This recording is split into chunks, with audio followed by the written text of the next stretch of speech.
Magandang umaga, tanghali, hapon, gabi sa ating mga mahal na Sagittarius with the fire elements. Bigyan ko kayo ng reading. Nagpapakilala Lola Baby from Belgium. General po ito ha.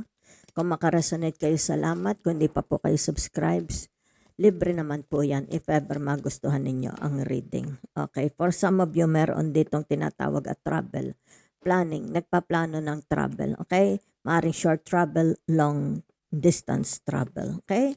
So nakikita ko for some of you is tinatawag na umaangat ang inyong kabuhayan, umaangat ang karir mo, umaangat ang pangkabuhayan. Okay? Yan. Kung ano man ang pangkabuhayan ito. Meron ditong tinatawag page of wands. It's like tinatawag meeting. Imimit ninyo yung tinatawag. Maari ito'y mga single, imimit nila yung kanilang mga nakilala sa dating apps. Okay? Yan o. It's like there is a party celebration, maaring you are invited. Baka ito yung tinatawag na dating apps, okay, dating sites. Kumbaga dito, partner magpapakilala, magpapangilanlana na kung merong spark, if there is a spark between them, okay? So, meron dito 510, okay? The star, so your wishbone, your prayers being answered, yan. So maaring sabihin na natin ito na yung tinatawag may sparks between you and this person. Okay, so ano man ito, it's like tinatawag pangkabuhayan ninyo. Whatever is this, aarangkada, sisirok pataas. Okay, so maaring dito for some of you, yung giginhawa na ang kanilang pamumuhay. Okay? So meron dito tinatawag it's like wag mong pagdudahan ang sarili mong kakayahan, okay? Wag mong pagdudahan ang sarili mong charms, kagandahan, 'di ba? Walang papalitan sa iyo. You're good enough. You're tinatawag na beautiful enough. Yan ha. So dito, you are dealing with a person. Ito yung tinatawag palaging galit, 'di ba? Palaging it's like tinatawag ano yung temperament niya, madali siyang magalit. Okay? So ibig sabihin nito, keep a distance from this person. Okay? Yan.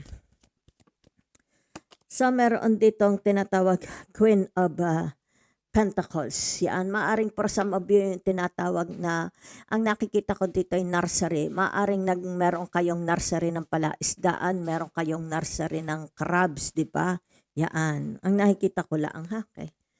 Nag-aalaga kayo, maaring fish ponds o kaya shrimps, bangus, tilapia. Okay? So, for some of you, ito yung tinatawag na the 10 of Pentacles. Yan, meron dito tinatawag na ano ito, sandali ha, trabaho, okay?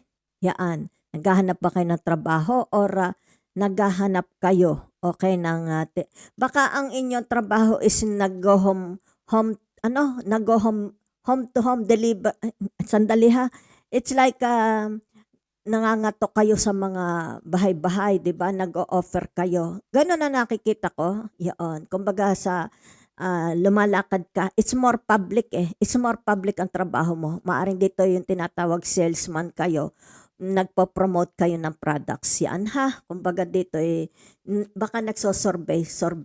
Ganun din sa PRC, Procter & Gamble, maaring sa surveying ang inyong trabaho. Kaya nakikita ko dito yung naglalakad kayo or nakasasakyan kayo, nagbabahay-bahay. Yun lang ang nakikita ko ha. Maaring salesman ka din, di ba? Nagpo-promote ka. Yan. So, meron dito tinatawag na the Ace of Wands. Hindi po pa makita. It's like tinatawag malabo pa. Yan. Tinatawag na wala pang kalutasan sa problema. Okay? Yan ha. Okay. Malabo. Yan. Kumbaga dito yung tinatawag na madumi, malason, may lason. So titingnan ninyo kung ano ito ha, dahil it's like tinatawag very toxic. Baka yung inyong tubig sa gripo, very toxic, ipacheck ninyo ha. Okay, maaari yung mga poso negro o yung tinatawag na, ang nakikita ko dito ay nakakalason itong tubig na ito. Okay, the source, tingnan ninyo on the source. There is somebody, ibig sabihin nito forever. Hindi kayo iiwanan. Okay?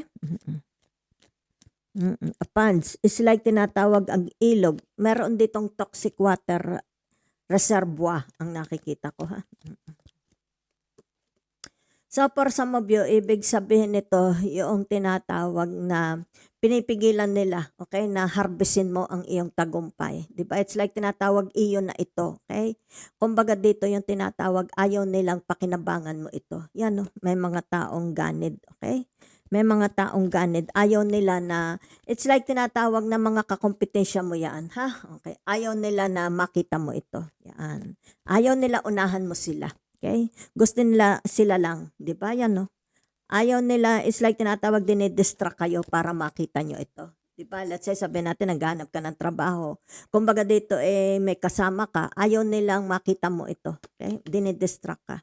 You are dealing with somebody, ito yung tinatawag very superior na tao. Okay? You are dealing with a very, very superior na tao. Yan, ha? Mm-mm. It's like tinatawag na yung mas they are using their powers, okay? Maaring ikaw din yan, you are using your powers to others, di ba? Okay?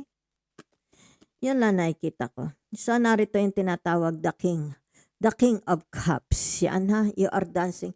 Ewan ko, meron ba ditong tinatawag? Parang ito yung sayaw sa, ewan ha, halimbawa sabihin natin hindi magkaanak, di ba? Baka hindi magkaanak. So, napunta sila doon sa tinatawag na manggagamot, di ba? Yan yun lang nakikita ko. Para sila ma-fertilize, di ba? Yun lang ang nakikita ko po. So for some of you, ito yung tinatawag na new opportunities. You will grab these new opportunities, di ba? Maaring dito yung tinatawag. Nakikita kasi dito maganda ang iyong perception sa buhay.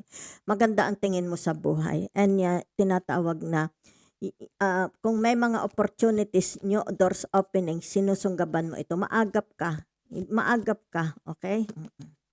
So for some of you yan, mamimit na ninyo in person ang inyong tinatawag namang. Siguro ito sabihin na natin namit ninyo through social media, di ba? Okay. So for some of you, meron ditong tinatawag na the 9 of swords yan. So meron dito yung tinatawag mapang-abuso. Yan, no? Mapang-abuso itong taong ito sa inyo, ha?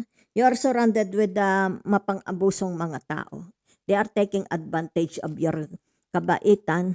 Maaring dito yung tinatawag na inaano kayo nila, binubuli. Okay? Maaring, kasi narito ang the devil okay? Narito ang the devil, nambubuli ito, ha? Yan. Maaring sa trabaho yan. Maaring isa sa mga kaibigan mo, mahilig mambuli. Yan. So, whatever is this, ibig sabihin nito, 3 is a crowd. Okay? It's like tinatawag na merong aagaw, merong gustong umagaw sa iyong pag-ibig. Merong gusto, kung asawa mo yan, merong lumalandi. Okay? May lumalandi sa asawa mo. Okay? Kung ikaw naman, ito na may boyfriend mo, ibig sabihin nito, there is chance na gusto niyang nakawin itong iyong girlfriend or boyfriend. Okay? Yan, the lovers. So nakikita for some of you dito, malakas ang sex appeals. Yan, pinagkakaguluhan kayo. It's like tinatawag, hindi mo lang alam, marami kayong admirers. Ha? Marami nagkakagusto sa inyo. Marami pinagpapantasyahan kayo. Okay? So there is a party. Magkakaroon na tinatawag celebration sa bahay ninyo. Okay? Maybe you will be invited or kayo ito. It's like tinatawag, pati mga hayop kasama. Diba? It's like yung mga hayop is tinuturing yung members of the family. Yan, no? Magkakaroon dito ng tinatawag salo-salo, okay? Kasama ang buong pamilya, siguro kasama din ang mga kaibigan, mga close na tao. You are surrounded, for some of you are surrounded with the people. Ibig sabihin nito yung mga toxic people, ha? Okay? Yan. So ito yung tinatawag mga kakompetisyon din ninyo. Pwedeng mga kakompetisyon nyo sa hanap buhay, sa trabaho, okay? Sa tinatawag na business. For some of you, ibig sabihin nito, you are weighing weight. Tumataba, bumibigat na kayo. So ibig sabihin nito, stay away. Maaring kailangan magbawas muna kayo ng pagkain ng ulam, okay? Kailangan yung tinatawag more fruits, more vegetables ang kainin, okay? Kasi kumbaga dito tinatawag, it's like tinatawag tumuntong ka sa weighing scale. Masyado ka ng mabigat. Maybe it affects. Maaring for some of you, para maiwasan magkaroon ng heart attack at tinatawag na high cholesterol, di ba? Yan. It's like tinatawag, watch watch what you are eating. Okay, yan no, kita ninyo. More activities na nakikita ko for some of you, kailangan activities, outdoor activities para mag-improve ang inyong tinatawag na weight. Okay?